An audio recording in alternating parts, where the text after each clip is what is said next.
Hi guys, we're back, and this time we're going to talk about some more specifics about the variations in incoming energy to our Earth system that can influence temperature and climate. So let me share my screen here. Okay. All right, so again, this is something that influences how much energy comes in, our income element to our budget. And first, we're going to talk about something that's called Milankovitch cycles. Okay, so Milankovitch cycles involve some of these different kind of astronomical changes, so kind of changes in positions in space. And in particular, there's a few phenomenon that occur that change the position of the Earth, WRT, with respect to the sun. So maybe it changes how close the Earth and the sun are to each other, or the angle that the Earth is relative to the sun. And so we're going to talk about some of these things that shift over time. And the first thing is called obliquity. So the Earth is tilted on its axis. If you look at the Earth, this is a very, very simple, just kind of a sphere here or a circle here. And the North Pole is actually not up at the top, it's actually tilted off to the side. So that's true if you ever see the globe. Here's a globe. The top is actually kind of off to the side here, as you can see. Okay. And the tilt currently is at an angle of about 23.5 degrees. So rather than 0 degrees, where the North Pole would be pointing straight up, it's actually pointing at 23.5 degrees. However, that angle is not something that has been consistent over time. It's actually something that shifts over time. And essentially, it's wobbling back and forth. And so sometimes that shift or that angle is more extreme. It can get up to like 24.5 degrees, and sometimes it's less extreme. And that happens on like a 41,000 year cycle. So the idea is that in the Earth's early Earth's history, it collided with kind of another like Mars-sized planetoid, and that collision sent a lot of debris up into the air that formed our moon, but it also kind of knocked the Earth off kilter. And just kind of like a cartoon character, after it gets hit, the Earth has been wobbling back and forth for billions of years since this collision, and it's changing its angle over time. So when we talked about seasons last week, we talked about the idea that it is this tilt of the Earth on its axis that causes the Earth to experience different concentrations of sunlight and different day lengths as it moves around the sun or revolves around the sun over the course of a year. And so we said if the Earth is more extremely tilted, then the seasons are going to be even more extreme. It's going to be tilted closer to or more towards the sun in the summertime, and it's going to be getting more concentrated energy and spending more hours in daylight. And in the wintertime, it's going to have the opposite effect, where it's going to be even spending less hours of the day in sunlight, and it's going to be getting even lower concentration of energy when it is in the sun, because it's tilted even farther away. So obliquity is something that changes the seasonality that we experience on the planet, how extreme these seasons are. And of course, seasons have a big impact on our climate and on what's going on with the temperature that's experienced in different parts of the world. So it's not a surprise that changes in obliquity, or this angle of the Earth's tilted axis, is something that has big impacts to climate over time. Okay, the second thing is called eccentricity, and this has to do with the shape of the Earth's orbit around the sun. So we know that the Earth travels around the sun over the course of the year.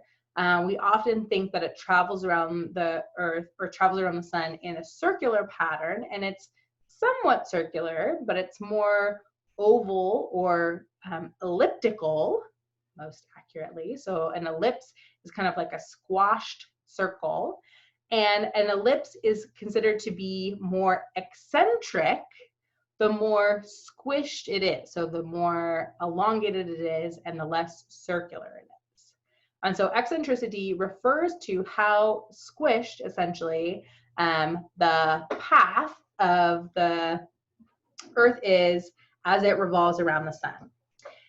And this is something, again, that's not consistent. It's something that changes. Sometimes the Earth's path becomes more eccentric and sometimes it becomes more circular.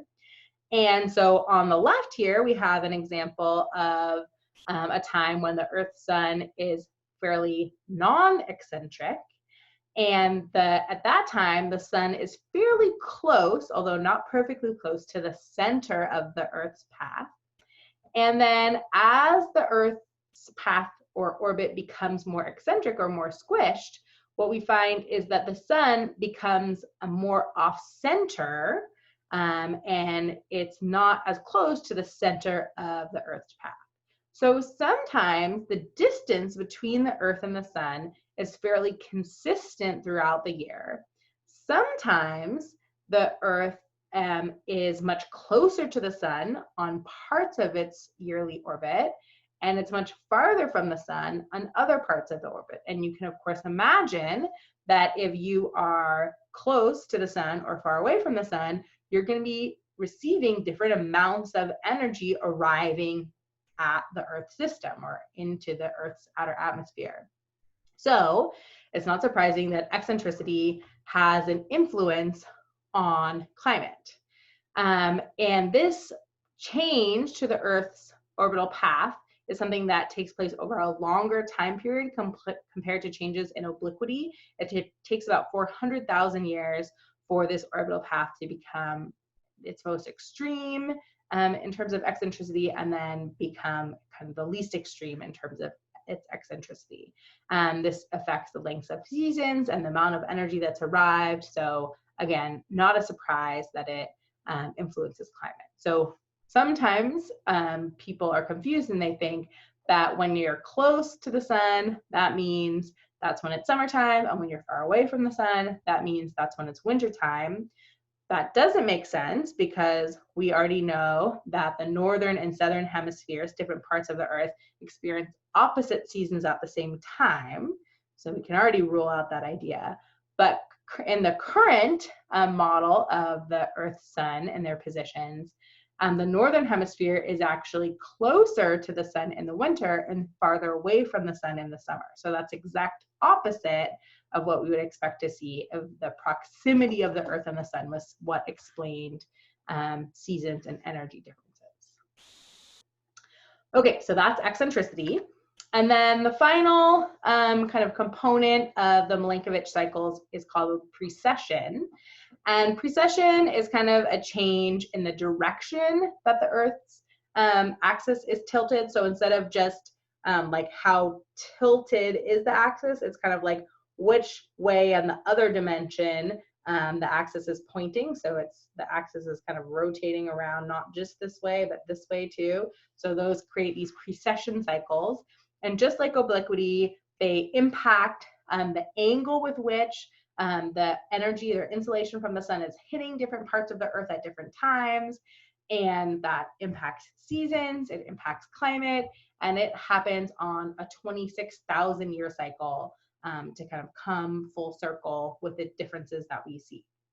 So all of these things, obliquity, eccentricity, and precession, all impact the either distance between the sun and the Earth or the angle between the sun and the Earth. And either of those things can have an impact on how much energy is reaching the Earth's outer atmosphere, to the whole Earth, and to different parts of the Earth. And so when we're trying to understand the Earth's energy budget, we said the first thing we need to know is like how much energy is just getting here. And if we know that that amount is actually different over time, then we would expect the climate to be changing over time in response to these differences. So we see that the climate is not consistent.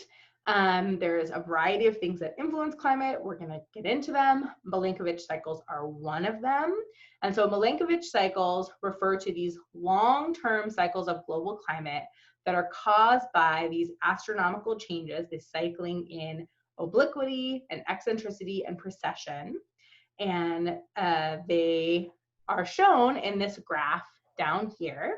So this graph is going from kind of the modern era here in year 0, shown on the bottom of this graph on the right-hand side, and then going back in time 50,000 years, 100,000 years, all the way to 250,000 years.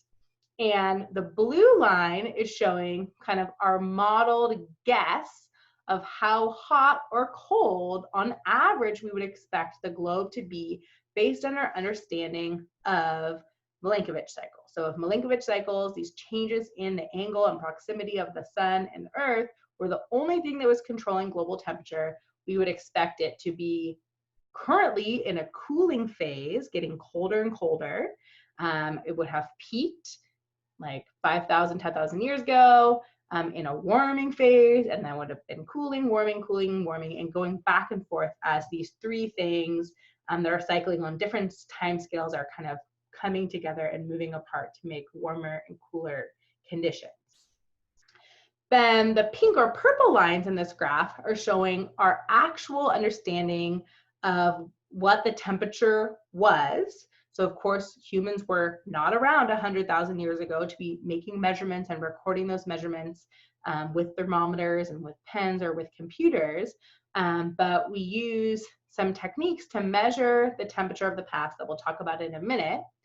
And when we look at the comparison, we can see that the purple and blue lines do seem to have some what we would call correlation with each other. They do seem to follow each other. When one thing changes, the other thing changes along with it. So recently warm, then cooler, then warmer, cooler, warmer, cooler. However, the lines don't perfectly follow each other. So there must be some additional things that are influencing the climate as well. So those are going to be things like the Earth's albedo and changes to greenhouse gases.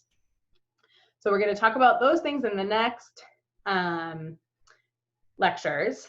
But before we do that, I want to just kind of make a little aside to think about how do we measure the climate in the past when humans didn't have the tools to be able to make these records like we do in the modern time.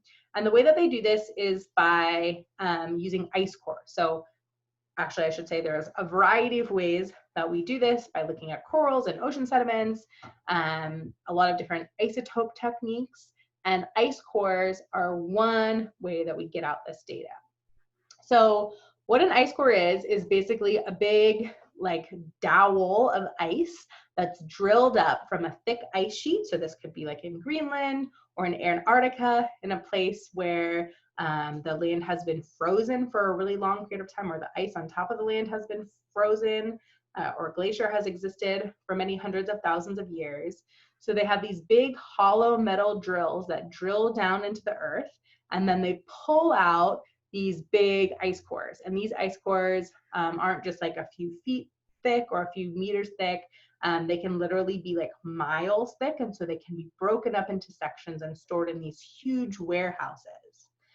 And they can go all the way down to the bottom of the glaciers where that contains the ice, where the glacier originally started forming, which in some cases is nearly 1 million years ago.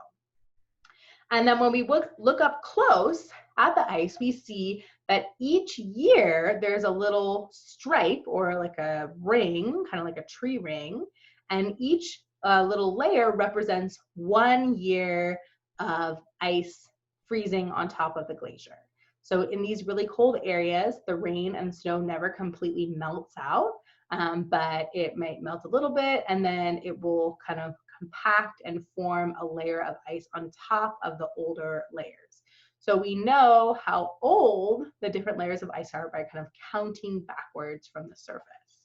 And then if we look even closer, we can see that within each of these layers of ice, there are these tiny bubbles, and these tiny little gas bubbles are little kind of time capsules of gas that was trapped inside the ice in the year that the ice formed. So if we have a layer of ice from 20 years ago, we'll also have a little pocket of air from 20 years ago.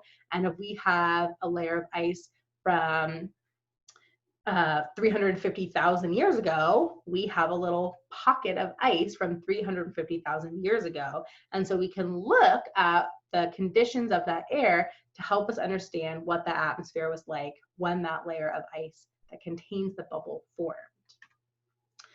So as we already said, each year is recorded like a tree ring. The gas bubbles are trapped inside the ring. And the first thing that we can do is we can extract air from these bubbles. We stick like little needle syringes in and pull the air out. And we can first of all just see how many different gases and in what concentration those gases were in the little time capsule of the air. So we can learn how much carbon dioxide was in the air, how much methane was in the air, how much CFCs were in the air, and we can learn about the composition of the air in the time that was formed. So we can learn about how the concentration of GHGs or greenhouse gases might have changed over time, as well as how the concentration of other kinds of gases and other kinds of particulates that can get in the air might have changed over time. Then to measure the temperature, we have to use a trickier method because the temperature of the air can change, right? The temperature of the air that we measure in a lab at a certain time is going to be influenced by the temperature of that lab. It's not going to stay the same temperature as the air was 350,000 years ago, for example.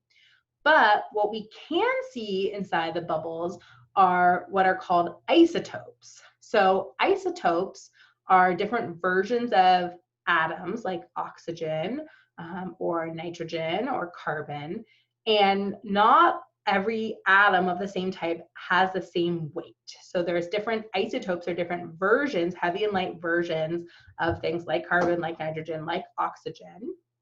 And so in particular, oxygen comes in two forms. It comes in a lighter form that's called oxygen 16. That's far and away the more common kind of oxygen that we have in our atmosphere. And then it comes in heavier form, oxygen 18. So that's a type of oxygen isotope. And what we understand from studying and observing oxygen isotopes today is that the heavier oxygen isotopes take more energy to kind of stay up in circulation in the air. So the heavier things are more likely to fall out of the air, and the lighter versions, oxygen 16, are more likely to be continually circulating around. So we already discussed the fact that temperature is really just a measure of the kinetic energy, how much motion is in the air that is kind of creating collisions between molecules and kind of keeping things in circulation. So when it's hotter, there's more energy and that allows more of this heavier version oxygen 18 to stay in circulation in the atmosphere. But when it gets colder and the molecules slow down, the heavier versions, the oxygen 18, fall out first. So when we look inside these gas bubbles, we can see the relative abundance of light and heavy oxygen. There's always going to be more light oxygen because that's just way more abundant in the world. But sometimes we might have relatively a little bit more than normal of heavy oxygen 18. And so that would tell us that gas bubble formed in a year when the atmosphere was warm enough, hot enough to keep that heavy oxygen in circulation. So we can interpret that that's a warmer year. And then when there's very little oxygen 18, we know it must have been a colder year. And so we can come up with very precise relationships between the ratio between the heavy and light oxygen of the oxygen 18 and oxygen 16. And then we can use that as what's called a climate proxy, or a way to make an empirical measurement of something in the past that we then link to a particular interpretation of the temperature of the past. So anyway, that's one of the ways, not the only way, that we make these interpretations of past temperature. Okay, so Milankovitch cycles are one thing that we have confidence influence shifts in the climate today, and it had big influences in the shifts in the climate in the past.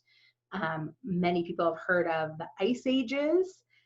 So ice ages were these different glacial cold and interglacial warmer cycling periods that occurred from like over 1 million years ago to about 10,000 years ago.